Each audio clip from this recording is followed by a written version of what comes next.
Real Talk, Freunde. Wenn man das Hobby Klemmbausteine und Videos erstellen hat, dann kann man sich als Stubenhocker bezeichnen, weil man meistens nämlich an dem Bautisch sitzt oder vor dem Schneide-PC.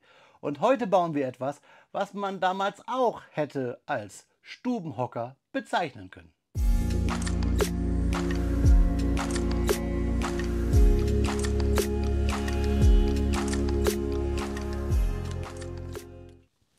Willkommen in der Noppenklötzchenscheune. Mein Name ist Blockstar und Freunde, ihr habt es erkannt, wir bauen heute die legendäre Tirpitz von Kobi aus dem Jahre 2019, die Set Nummer 4809. Und warum man die Tirpitz als Stubenhocker bezeichnen kann, warum dieses Set hier bei mir ein Stubenhocker war und warum es etwas ganz Besonderes ist, das klären wir alles im Verlauf dieses Videos. Kommen wir aber jetzt zuerst mal auf den Bautisch, denn wir wollen ja wissen, was Kobi uns damals 2019 in so einen Karton gepackt hat, oder Freunde?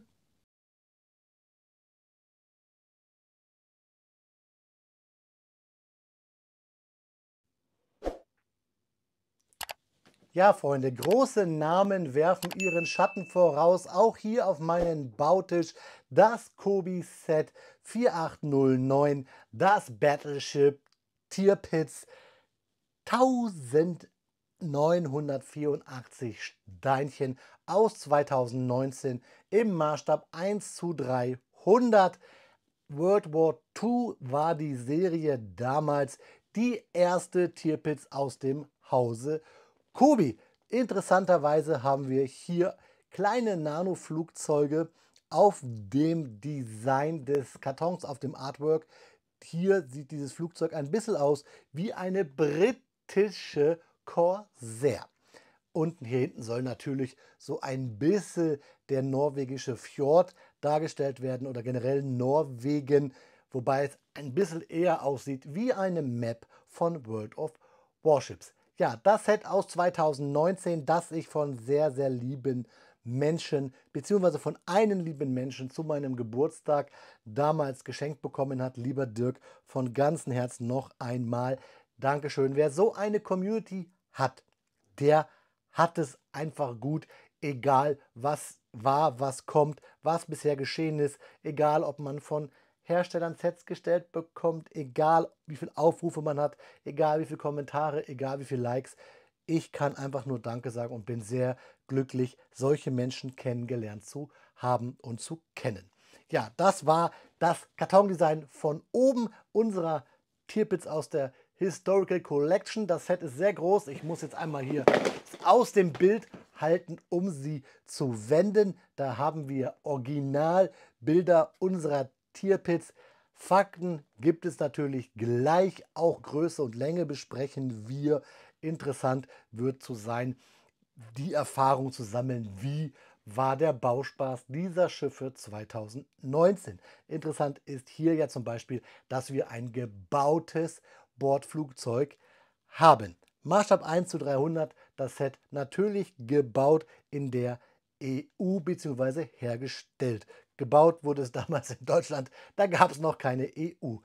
Ich habe jetzt ein bisschen Angst, dieses Schiff fliegen zu lassen, nützt aber nichts, denn wir wollen ja in den Karton gucken, um zu wissen, was für tolle Kobi-Steine 2019 in diesen Karton gelegt wurden.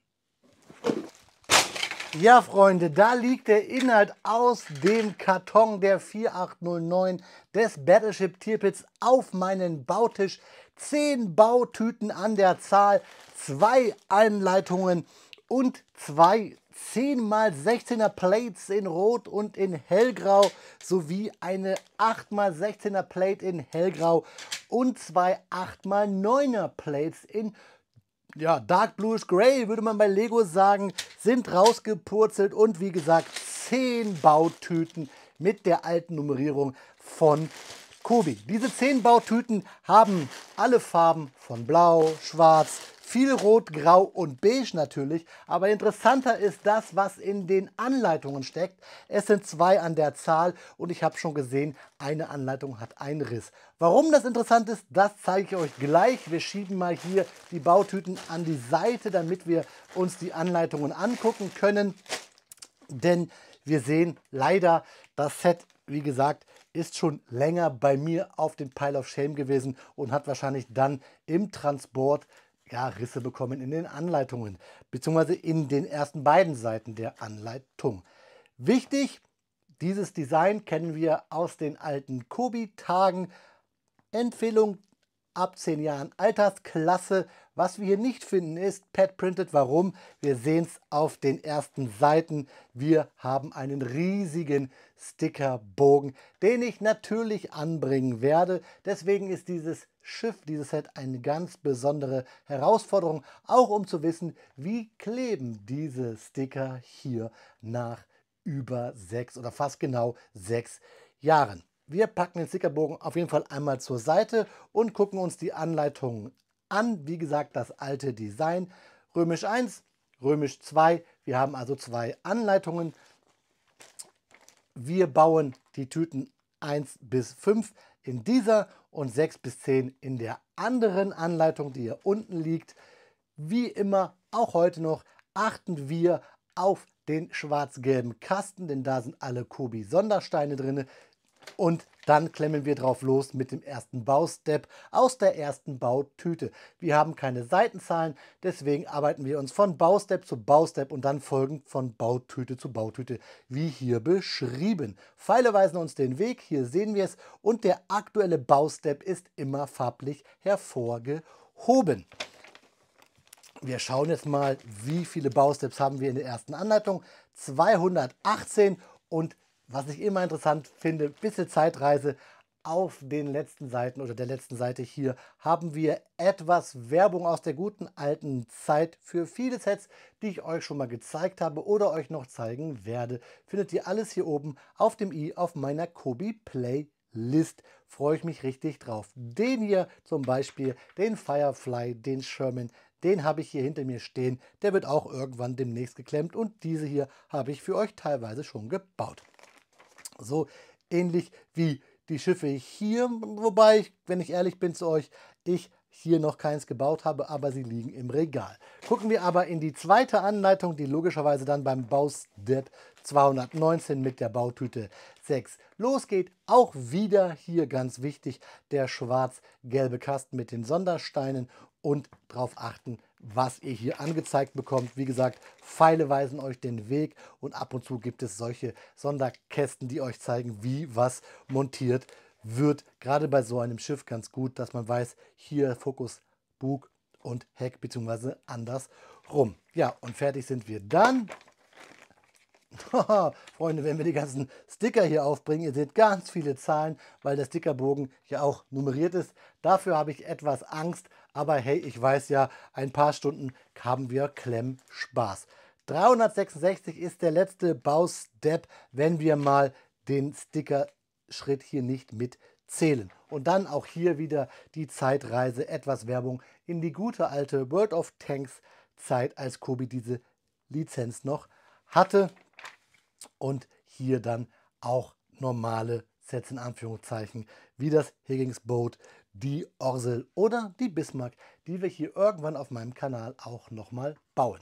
Aber wir wollen nicht in die Zukunft schweifen, wir wollen in die Vergangenheit gucken, beziehungsweise in die Gegenwart. Ich wünsche euch jetzt viel Spaß bei den Fakten zur Tirpitz und mir beim Klemmen, liebe Freunde.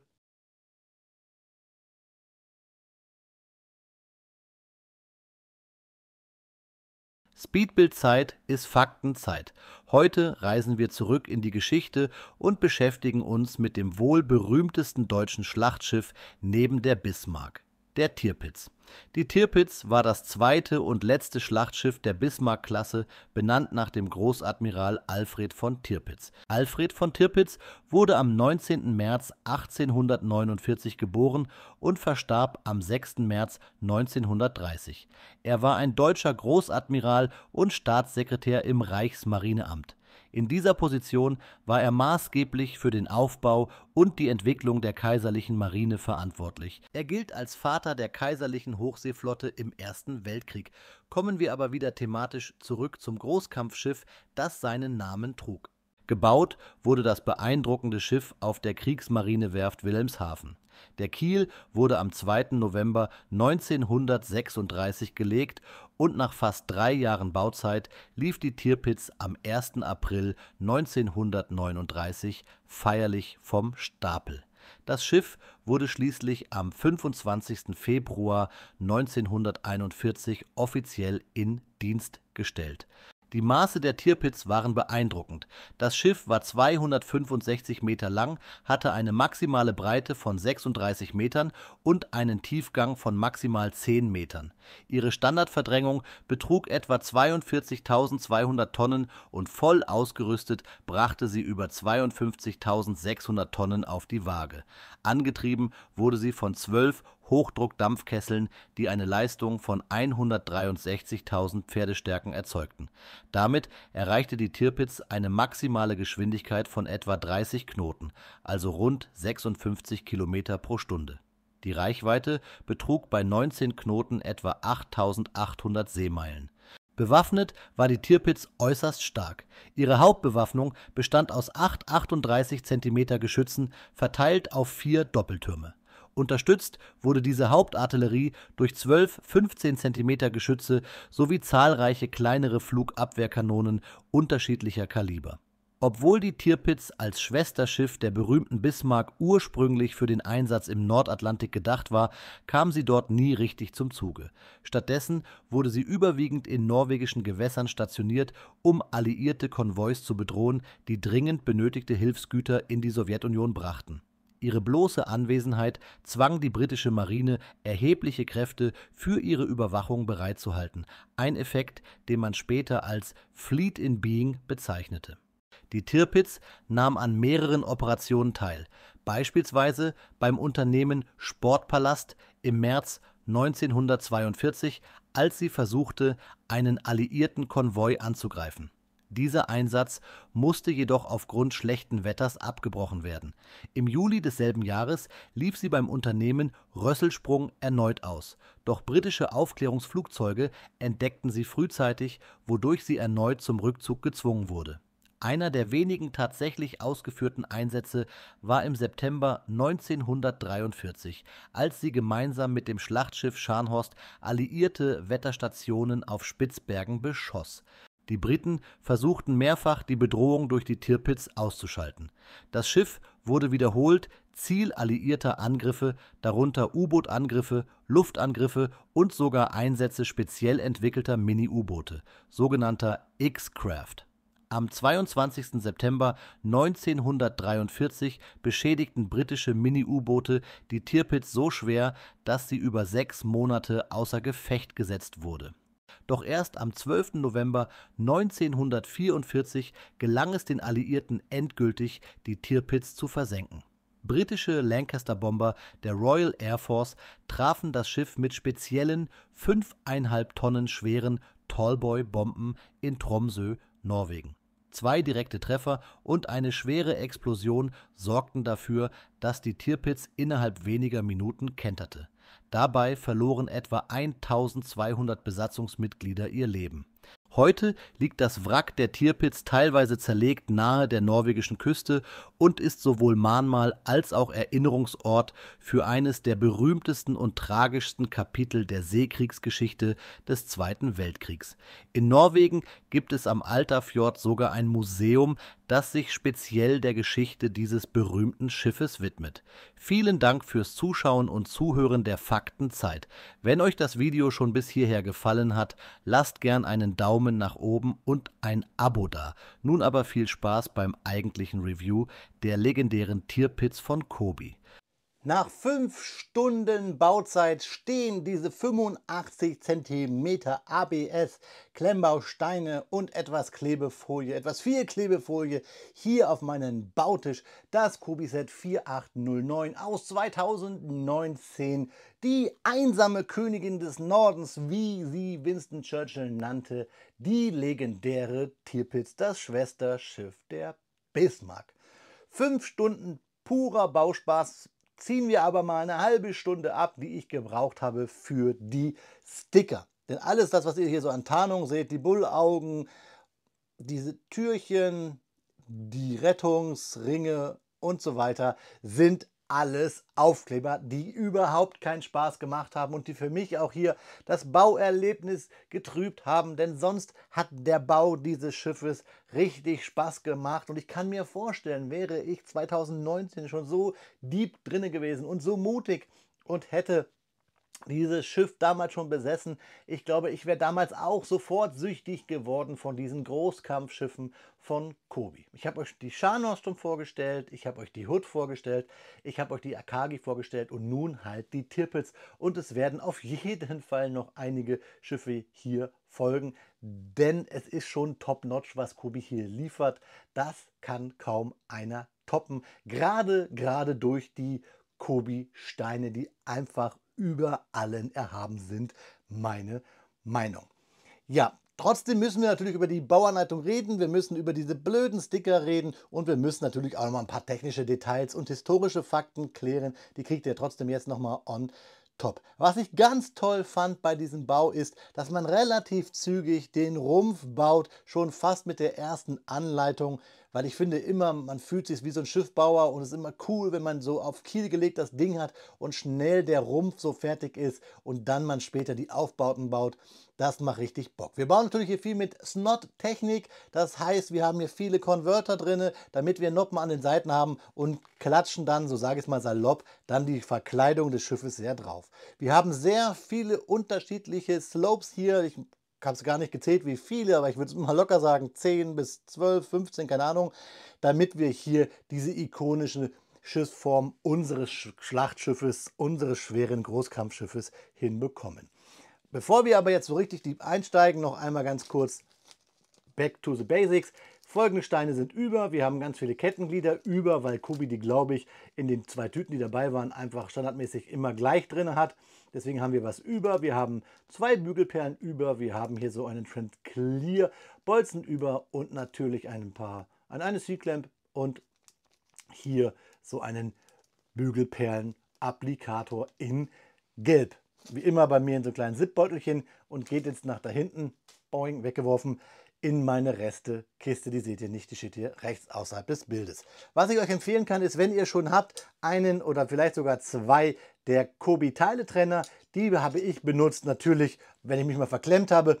Oder ganz wichtig, bei den Stickern zum Anbringen, weil es macht wirklich keinen Spaß. Wir müssen hier die Sticker teilweise über mehrere Slopes anbringen. Und dann habe ich immer versucht, so ein bisschen sie so drauf zu bringen. Ihr könnt es auch mit einer Pinzette machen. Ich habe halt immer die Kante hier eines Teiletrenners auch immer genutzt, um ein bisschen die Luftblasen rauszukratzen. Nur vorsichtig, weil diese Sticker sind wirklich nicht gut. Die können auch reißen. Natürlich tut es auch ein Teiletrenner von einer anderen Marke. Ich habe jetzt aber hier die von Kobi genommen, weil wir bauen ja hier ein Kobi-Schiff.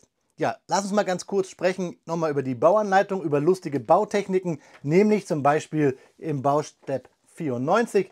Wenn wir hier die Spitze unseres Schiffes, das Bugstück, hier so reinklemmen in das Mittelstück, das finde ich ziemlich lustig, eine tolle Bautechnik. Da muss man so ein bisschen prökeln, nenne ich es mal, und überwindet so ein bisschen dessen, das, was wir von Klemmbausteinen kennen, nämlich eigentlich sind sie fest, man muss so ein bisschen quasi locker drücken und dann wieder reinschnappen und dann passt es. Also eine interessante Bautechnik. Dann fällt euch auf, hier, wir haben Blau drin und es kommt ja auch hier so Grau, wir haben auch im unteren Segment auch Beige verbaut, wir haben auch einmal Giftgrün verbaut und einmal Braun und weiteres Blau. Hier interessant, nämlich die Fensterkästen, das sind Kobi-Teile, die man eigentlich aus Actiontown kennt für Fenster oder Container oder so ähnliches. Die dienen als Füller im Innenraum, damit wir dann oben drauf die Aufbauten bauen können. Also eine interessante Bautechnik, platzhaltermäßig und auch ganz bunt, also im Sinne von Blau sieht man nicht oder hier Grau seht ihr auch schon. Und irgendwann kommt auch Giftgrün, was ich eigentlich ganz lustig finde. Ich habe ja somit eigentlich hier auch eine Einhornseuche gebaut, wie manche sagen würden oder sowas. Aber ich finde, das ist total okay und mich stört es überhaupt nicht, weil ich baue die Schiffe eh nicht auseinander. Also man hätte sich 2019 da schon drüber echauffieren können, wenn man sein Geld mit Hassfluenzen oder so verdient. Bin ich natürlich nicht. Ich verdiene mein Geld mit ehrlicher Arbeit und nicht mit Klemmbaustein-Reviews. Das ist der Stickerbogen hier, den ich meinte und ihr seht sehr viele kahle Stellen, weil ich alle Sticker aufgebaut habe bzw. aufgeklebt. Und nicht erschrecken, hier hinten, das hatten wir ja schon kurz beim Unboxing besprochen, sieht man, wo man überall was hinkleben muss. Und ich dachte erst so, cool, ich kriege beschrieben, was ist. Nein, alles die Sticker. Und das ist wirklich Pain in the Ass. Ich hätte eigentlich fast das Schiff ohne Sticker gelassen, aber ich wollte euch ja zeigen, wie das Schiff fertig aussieht. Sonst ist es kein richtiges Review, also musste ich da durch. Und ja, es hat keinen Spaß gemacht. Manche Sachen sind auch gar nicht beschriftet, wie hier die Leitern am Schornstein und auch hier oben die Gitter vom Schornstein. Das ist echt schade. Mein Tipp, baut aus, wo ihr könnt. Den Schornstein kann man teils ausbauen, muss dann aber trotzdem unten nochmal was überkleben. Bei den großen Slopes geht es nicht, aber bei den Türmen, da kann man es ausbauen so ein bisschen. Also hier bei den Gefechtstürmen und auch hier die Oberdecks, die Aufbauten, kann man rausnehmen und bekleben. Alles andere geht leider nicht, weil wir großflächige Sticker haben, die über mehrere Slopes gehen. Slopes, ganz viele im Schiff verbaut, über 10 verschiedene Arten, damit wir diese ikonische Form hinbekommen. Übrigens ist die Tirpitz bzw. auch die Bismarck gar keine Reaktion oder Antwort auf irgendwelche britischen Schlachtschiffe-Entwürfe gewesen, sondern auf ein französisches, der Dunkirk, der Dünkirchen. Fand ich auch interessant beim Einlesen zum Thema, denn natürlich gibt es jetzt nochmal ein paar Fakten. Erstmal natürlich ein Main-Fact, ich habe es euch gesagt, bzw. gezeigt bei den Infokarten, das Ding ist 85 cm lang. So viel Platz braucht ihr auf jeden Fall im Regal. Und jetzt habe ich natürlich über so viele Sticker geredet. Es gibt aber auch 3 Drucke. Nämlich einmal das Typenschild. Das nehme ich mal ganz kurz hier ab für euch, sofern ich das kann. Meine Fingernägel habe ich nämlich auf dem Schlacht der Ehre beim Kubi klemmen gelassen. Ne, klemmt so gut, zeige ich euch nachher. Auf jeden Fall, das Typenschild ist natürlich ein Druck. Wir haben hier bei der Arado AR 196, bei dem Wasserflugzeug, wo Bismarck und Tirpitz 4, theoretisch sogar 6, mitführen konnten, haben wir hier vorne so eine Roundplate mit Propeller aufgedruckt und natürlich da hinten, ihr seht es, die Kriegsflagge der Deutschen ist auch hier ein Print. Sonst haben wir überall nur Sticker. Also alles, was ihr hier seht auf den Türmen, die Bullaugen, überall alles Sticker. Und es schimmert auch so ein bisschen durch, weil gut geht das gar nicht. Man kann es, glaube ich, gar nicht perfekt aufbringen. Die Vorderseite und die Rückseite, alles Sticker. Ich habe mich sogar einmal verklebt, das seht ihr gleich auf der Rückseite. Da fällt es aber Gott sei Dank nicht so auf. Wenn wir das Schiff besprechen, möchte ich euch trotzdem noch mal ein paar Fakten mitgeben, denn Unterschiede fragt ihr euch vielleicht von Tirpitz zur Bismarck. Die Bismarck hatte keine Torpedorohre, die sieht man jetzt hier auch nicht. Die müssten diese Steine hier sein, also angedeutet hier dieser Gitterstein, das sollten wahrscheinlich die Torpedorohre sein hier bei der Tirpitz. Gab es bei der Bismarck so nicht. Wir haben auch generell den mittleren Aufbau mit den Kränen hier und dem Katapult. Der ist bei der Bismarck anders und hier angedeutet wahrscheinlich hier oben durch den Deckel. Die Tirpitz hatte auf den Türmen hier auf dem B-Turm eine Vierdingsflak-Batterie. Das könnte auch gut sein, weil hier dieser Deckel ist auch ja, so eine Andeutung an die Flak. Die gab es so bei der Bismarck nicht. Und wir haben den Turm A Anton mit der 38 cm Schiffskanonen, beziehungsweise 2 Stück halt, ne, 38 cm. Dann haben wir da den Turm Bruno, wie gesagt auch zweimal 38 cm SK. Und dann hier hinten haben wir den Turm Cäsar, 2x38 cm SK und die Dora 2x38 cm SK. Ja, dann haben wir hier noch die schweren 150 mm Kanonen an der Seite sowie dann die schweren 10,5 cm Flak und die 3,7er Flak, die waren auch so zweiröhrig, so zweiläufig, also hier diese hier, die müssten das sein. Hier Radaraufbauten und ganz interessant, dass wir hier die offene Brücke hatten und hier oben müsste dann die Admiralsbrücke sein.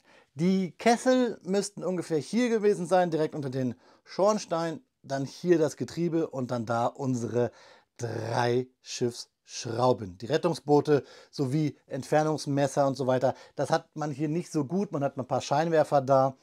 Und hier müsste eigentlich auch noch irgendwo das Krähennest sein. Das ist hier im etwas gröberen nicht dargestellt. Bei den neueren Versionen der Tirpitz von Kubi ist es schon alles etwas besser dargestellt.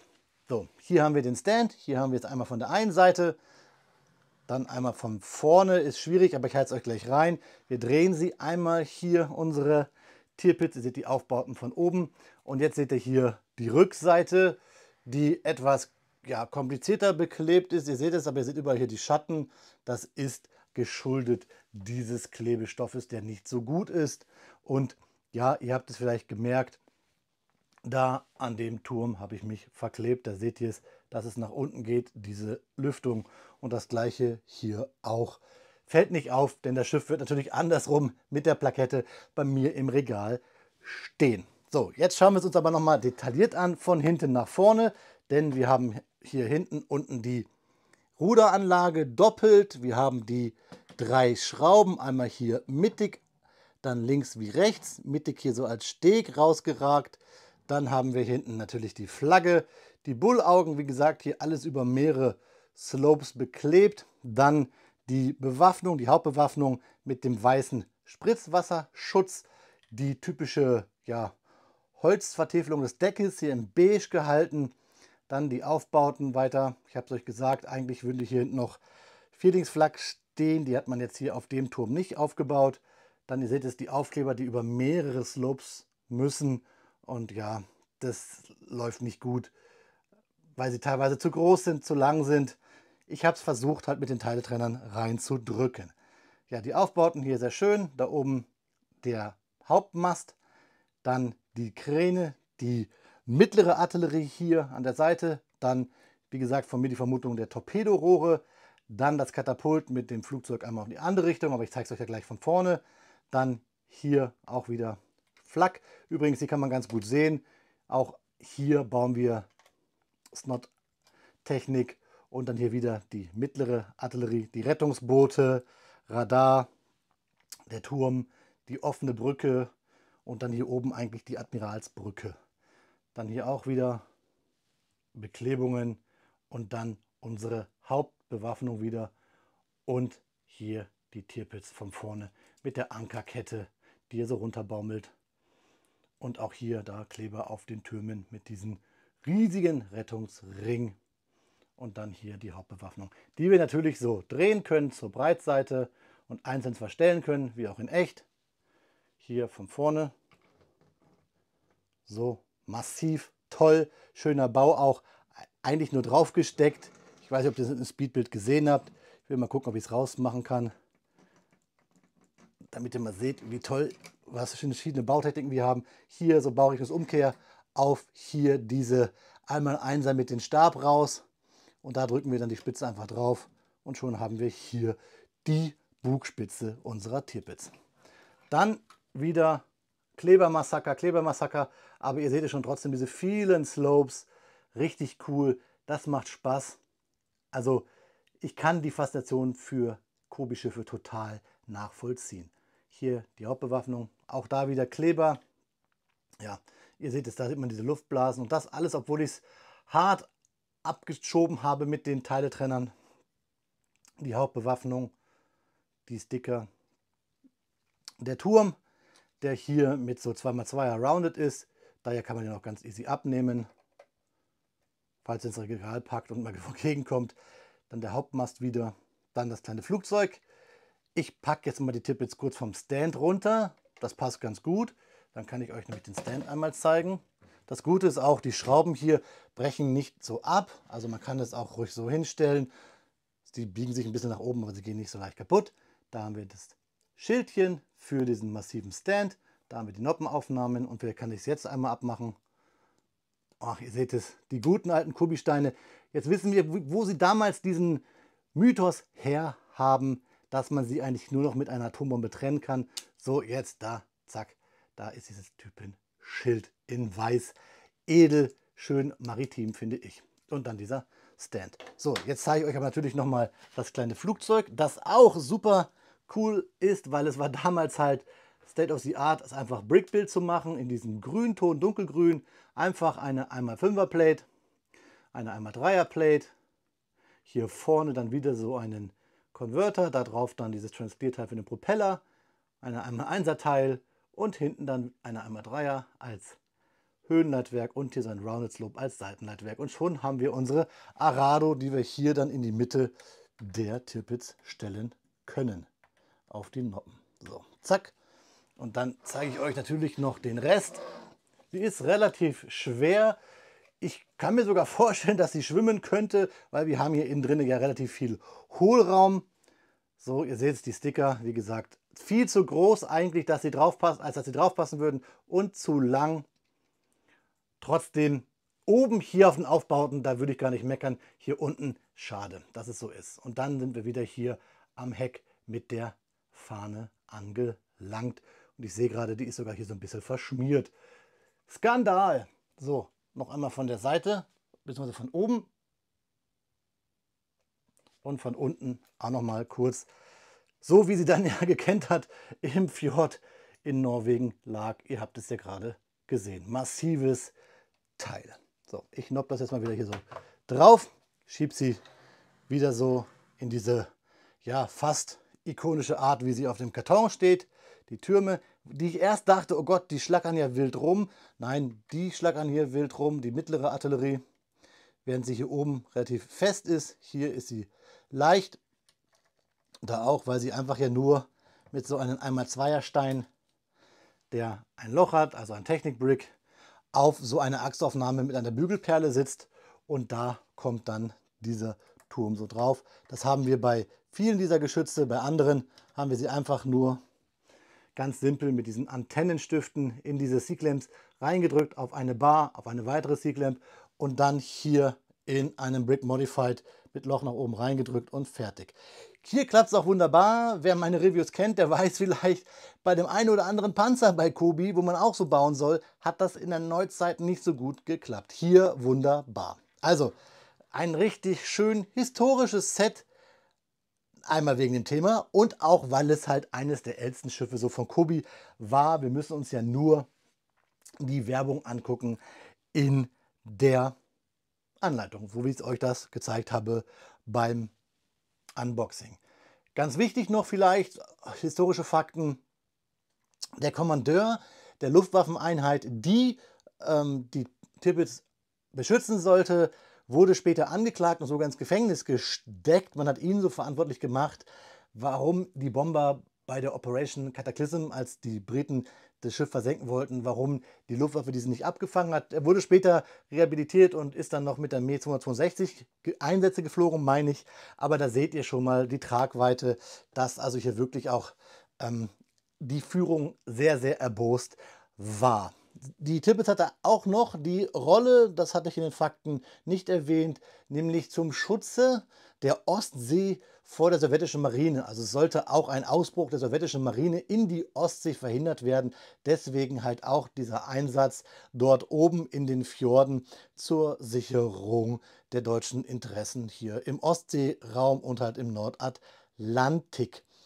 Die Schiffe oder das Schiff hat somit eigentlich in seiner ruhenden Position mehr gebracht als im Kampfeinsatz. Und in den Westatlantik konnte die Tirpitz sowieso nicht mehr, weil seit 1942, meine ich ja, die Dockanlagen beschädigt waren, wo die oberschweren Wasserkampfschiffe der deutschen Marine hätten in Frankreich gewartet werden können. Das waren die Fakten soweit bis hier.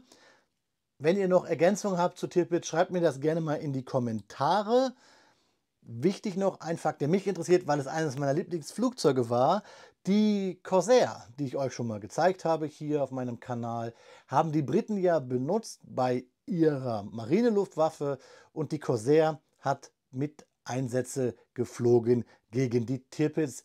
Ich meine auch sogar den Einsatz, der die Tirpitz so verletzt hat, in Anführungszeichen, dass die Tirpitz dann im Fjord ja, beschädigt lag und dann später halt dann bei der Operation Cataclysm sie versenkt wurde, bzw. zum Kentern gebracht wurde. So, das so grob. Ihr bekommt natürlich jetzt noch einmal Detailbilder. Da zeige ich euch auch leider noch einmal detailmäßig die hässlichen Aufkleber des sonst sehr coolen Schiffes. Und mein Fazit vorab schon mal, das Klemmen hat richtig Bock gemacht. Teilt euch das über mehrere Tage, Stunden ein. Ich habe es viel zu schnell gebaut eigentlich. Es muss man genießen wie Whisky mit einer Zigarre. Aber dann die Aufkleber weglassen, weil das ist so ein bisschen wie einen teuren Whisky mit River Cola trinken oder so. Das kann man, glaube ich, so sagen. Also ein tolles Schiff, ein cooler Teil meiner Sammlung. Vielen lieben Dank, nochmal ein dickes Herz raus da an den Dirk, dass ich dieses Schiff so bauen durfte. Und euch jetzt viel Spaß bei den Detailbildern, da kriegt ihr auch nochmal was auf die Ohren. Und dann schauen wir uns zum Abschluss noch einmal in die Augen, liebe Freunde. Ja, Freunde, wie versprochen und ein fester Bestandteil meiner Videos, Detailbilder zum grandiosen Kobi-Set 4809 und seiner nicht so grandiosen Aufkleber. Natürlich gibt es noch ein paar Fakten on top zu Tirpitz, nämlich einen der wichtigsten Fakten überhaupt. Wie viel hat denn nun die Tirpitz im Krieg, im Einsatz an Schiffen versenkt? Wie viele Bruttoregistertonnen in so einer Maßeinheit wird es ja gemessen? Und ich kann es euch sagen, und ihr könnt es euch aufgrund der Fakten vor allem beim Speedbild ja denken, genau 0, also 0. Denn mit der Tirpitz wurde ja das Prinzip der Fleet in Being, also der Präsenzflotte, quasi eingeführt. Ihr kennt es, wenn ihr früher auf den Schulhof wusstet, in der Ecke steht ein Bösewicht, dann seid ihr gar nicht erst in die Ecke gegangen, damit ihr das Geld für eure Vanillemilch behalten konntet. Und so ähnlich ist das Prinzip dieser Fleet in Being. Man wusste, okay, da ist die Flotte, also müssen wir vielleicht mehr aufwenden, um nicht angegriffen zu werden oder bestehen zu können, oder man hat halt Umwege gefahren und somit kann man dieses Fleet in Being, das Präsenzflottensystem, eigentlich ein bisschen runterbrechen. Generell habe ich alle Fakten bzw. die Quellen dazu unten in der Videobeschreibung euch aufgeschrieben. Ganz wichtig noch ein paar Fakten.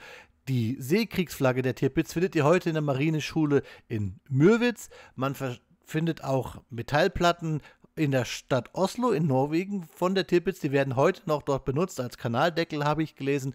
Und auch interessant, dass in Sinsheimer Technikmuseum, das ja auch zum Technikmuseum Speyer-Sinsheim gehört, zu diesem Verbund, da findet man heute auch Decksplatten und noch Flakgeschütz, bzw. ein Flakgeschütz und ein Teil der Rohrartillerie. Also wenn ihr nicht nach Norwegen fahren wollt, wo es ein Tirpitz-Museum gibt, dann fahrt doch einfach in eines dieser Museen. Da findet ihr auf jeden Fall gelebte Geschichte und hier halt in Sinsheim, liebe Freunde. Ja, Freunde, das ist das Video schneller zu Ende, als dass ich euch hier noch stundenlang Fakten über die Tirpitz bzw. große deutsche Kampfschiffe liefern könnte. Ich packe den Karton mal kurz zur Seite, denn wir wollen uns ja hier auf das große Stück in ABS aus dem Hause Kobi beschränken. Ein schönes Schiff und ich kann euch alle da draußen verstehen, die damals schon diese Schiffe geklemmt haben, dass so etwas süchtig macht. Mich hat Kobi ja mit etwas anderem gecatcht, nämlich mit Ketten. Trotzdem, ganz ehrlich, sind Schiffe meine riesengroße Leidenschaft. Deswegen gibt es so wenig Schiffreviews auf meinem Kanal, weil ich da immer mit einer gewissen Ehrfurcht herangehe. Und gerade hier bei der Tirpitz. Wenn ihr Ergänzungen habt bei den Fakten, wenn ihr mich verbessern möchtet oder neuere geschichtliche Hinweise habt, ergänzt mich bitte unten in den Kommentaren und lasst mir gerne einen Daumen da. Und an dieser Stelle sei nochmal erwähnt, ich blende es hier ein, die meisten User auf meinem Kanal bzw. Zuschauer haben kein Abo. Es würde mich freuen, wenn du zuschaust, mir einfach ein Abo zu schenken, damit ich euch noch mehr tolle Reviews über zum Beispiel Kobi und große Schiffe liefern kann. Und jetzt habe ich noch eine Bitte an euch. Schreibt mir eure Erfahrungen mit Kobi-Schiffen gerne unten in die Kommentare. Schreibt mir gerne einmal, welches Schiff ich als nächstes klemmen sollte. Also welches eurer Meinung das beste dieser großen Schiffe in 1:300 ist. Ich würde es gerne von euch wissen. In diesem Sinne, bei Schiffen natürlich eine gute Fahrt auch irgendwie. Schiff Ahoi, auf Wiederbauen oder hier in diesem Falle auf Wiederkleben. Ich hoffe nicht. Euer Freund, der Blockstar.